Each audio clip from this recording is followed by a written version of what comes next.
సంవత్సరాల తరబడి ఎన్ని మందులు వాడినా మీ మోకాల నొప్పులు తగ్గట్లేదా? ప్రాణ పెయిన్ క్లినిక్ లో అత్యాధునిక చికిత్స. మహేష్ బాబు ఈ పేరు వింటేనే ఆయన అభిమానుల బాడీలో ఏదో తెలియని వైబ్రేషన్. ఆయన స్క్రీన్ పై కనిపిస్తే ఒక సెన్సేషన్. అభిమానుల అవధులకు ఉండదు కన్సెషన్. అలా ఉంటుంది ఆయన ప్రజెంటేషన్. అలాంటి మహేష్ బాబు అందంలోనే కాదు, గుణంలోనూ నెంబర్ 1 నేనొక్కడినే అంటూ ఇప్పటికే నిరూపించాడు. ఇప్పుడు తన వీరాభిమాని ఆపదలో ఉన్నాడని తెలిసి సర్కారు వారి సాయం లేకుండానే ఆ ఇంట్లో వెలుగులు నింపే బాలచంద్రుడయ్యాడు. చావు బతుకుల్లో ఉన్న అభిమాని ఇక తనకు ఎవరూ లేరు అనుకునే వేళ ఒక్కడున్నాడంటూ సైనికుడిలాగా అతిథిగా వచ్చి అతడులా సరిలేరు నీకెవరు అంటూ కొడుకులు దిద్దిన కాపురాన్ని నిలబెట్టే శ్రీమంతుడయ్యాడు. కుటుంబానికి నమ్మలేనంత సంతోషాన్ని దోచిపెట్టిన టక్కరి దొంగయ్యాడు. అభిమానుల్ని సంపాదించడంలో తనకు మించిన బిజినెస్ మ్యాన్ లేడని నిరూపించాడు. భరత్ అనే నేను హామీ ఇస్తున్నాను అంటూ కలేజా చూపిస్తూ దశాబ్దాల దరిద్రాన్ని ఒక్క చెక్తో కూల్చేసిన అర్జునుడు అయ్యాడు. తాను బేబీ వయసులోని బాబీ నానీనే అయినా వంశీలాగా అమ్మాయిల గుండెల్లో మాత్రమే ఉంటాడనుకున్న ఈ రాజకుమారుడు యువరాజు అయినా పోకిరి అయినా ఆత్మీయులను ఆదుకునే మహర్షి అని ప్రూవ్ చేశాడు. చూడ్డానికి సీతమ్మ వాకిట్లో సిరిమల్లె చెట్టులాగా కనిపించే ఈ మురారి సరిలేరు నీకెవరు అంటూ ఆ అభిమాని ఇంట్లో బ్రహ్మోత్సవం జరిపిస్తున్నాడు. అభిమానుల్ని ఆదుకోవడంలో ఇప్పటికీ అదే దూకుడు. తన తుది శ్వాస వరకు ఇది ఆపడు. అనుకున్నది నిజం చేసే వరకు ఆగడు. ఇటీవల గుంటూరు కారంతో అభిమానుల గుండెల్లో గూడు కట్టుకున్న ఈ స్పైడర్ ఇంతకీ ఏం చేశాడంటే ఇప్పుడు తెలుసుకుందాం.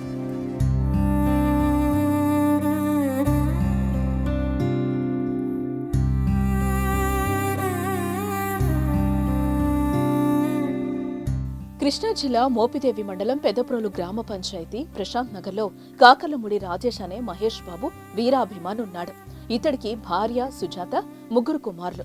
అయితే రాజేష్ కు మహేష్ బాబు అంటే ఎంత పిచ్చంటే చిన్నతనం నుంచే ఆటో రిక్షా నడుపుకునే రాజేష్ మొదట మహేష్ బాబు తండ్రి కృష్ణ అభిమాని. ఆ అభిమానంతో తాను రిక్షా తొక్కితే వచ్చే డబ్బుల్లో సగం కృష్ణ సినిమాలకే ఖర్చు పెట్టేవాడు. ఒక్కో సినిమా కనీసం 10 సార్లైనా చూసేవాడు.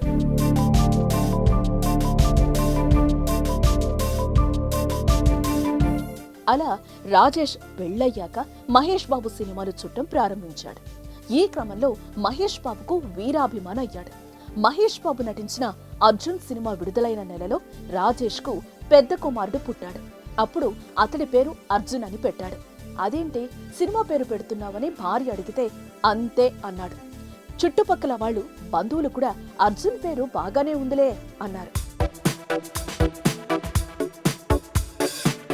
అయితే కొద్ది రోజులకు రాజేష్, సుజాత దంపతులకు 2వ కుమారుడు పుట్టాడు. అప్పుడు మహేష్ బాబు నటించిన అతిథి సినిమా విడుదలైంది. అంతే, మరో మాట లేకుండా 2వ కొడుకు పేరు కూడా అతిథి అని పెట్టాడు. అప్పుడు కూడా గ్రామస్తులు, బంధువులు ఏంట్రా సినిమా పేర్లు పెడతావు, రేపు ఆ పిల్లలు పెద్దయితే నిన్ను తిట్టుకుంటారన్నా రాజేష్ అస్సలు ఒప్పుకోలేదు. అతిథి అని పేరు పెట్టేశాడు.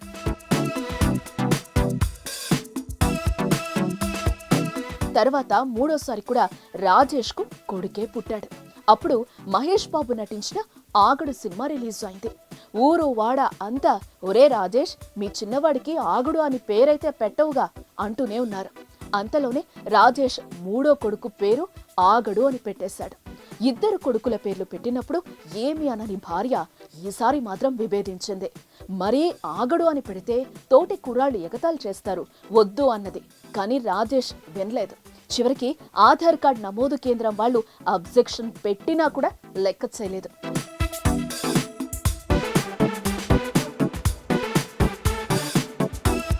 కాకర్లమూడి ఆగడు సన్ ఆఫ్ రాజేష్ పేరు మీద ఆధార్ కార్డ్ ప్రింట్ తీసుకుని ఇంటికొచ్చాడు. అయితే ఇంతటి వీరాభిమాని ఇప్పుడు చావు బతుకుల్లో ఉన్నాడు. కిడ్నీ ఫెయిల్యూర్ అయ్యి రోజులు లెక్కిస్తున్నాడు. అసలే నిరుపేద కుటుంబం కావడంతో పెద్ద కొడుకు అర్జున్ చెప్పుల షాపులో పనిచేస్తూ కుటుంబాన్ని పోషిస్తున్నాడు. తాను చనిపోయేలోపు మహేష్ బాబుని చూడాలనుంది, కనీసం మాట్లాడినా నా జన్మ ధన్యమవుతుందంటున్న రాజేష్ పరిస్థితి తెలుసుకున్న సుమన్ టీవీ రాజేష్ పై ప్రత్యేక కథనం ప్రసారం చేసింది.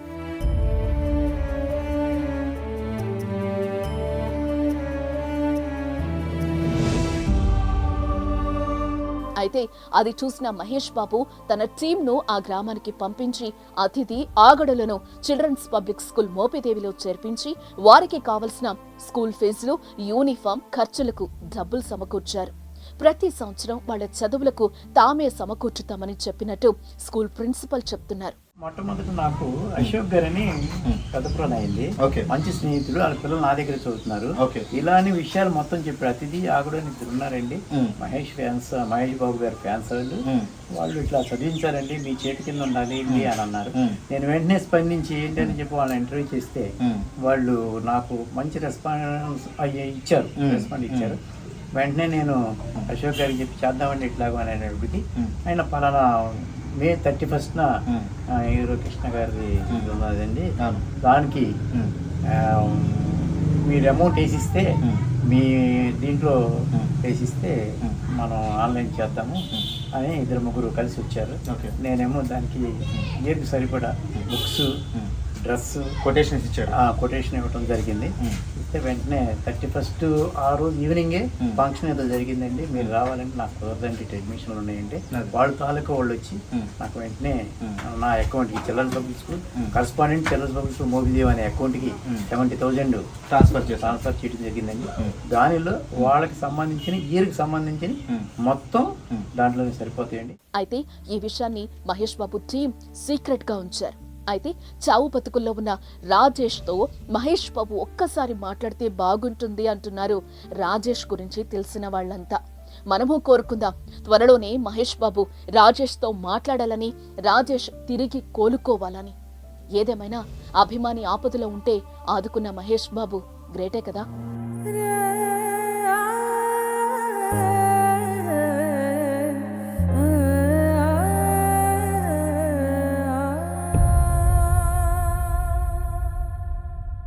సుమన్ టీవీలో మీ పర్సనల్ అండ్ బిజినెస్ ప్రమోషన్స్ కోసం కింది నెంబర్కి కాంటాక్ట్ చేయండి.